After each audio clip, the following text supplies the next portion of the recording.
Exam வேலை ஒரு subject கூட பாஸ் ஆகல. நான் பண்றதுன்னே தெரியல. கேம் ஆடலாமா? சாமி, எக்ஸாம்ல பாஸ் ஆகுது என்ன சொல்லுங்க சாமி.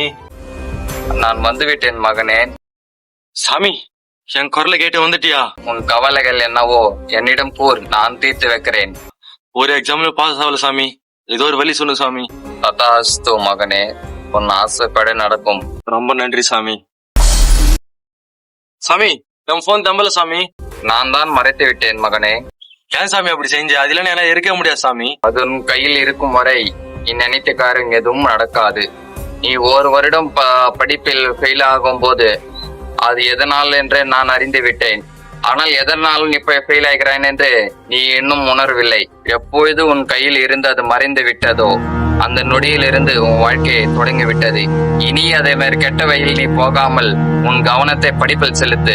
உன் வாழ்க்கை எங்கே உச்சத்தில் போய்விடும். இப்பொழுது நான் கூறுவது இந்த பிள்ளைக்கும் மட்டும் இல்லை, அனைத்து பிள்ளைக்கும் நான் இதே கூறுகிறேன்.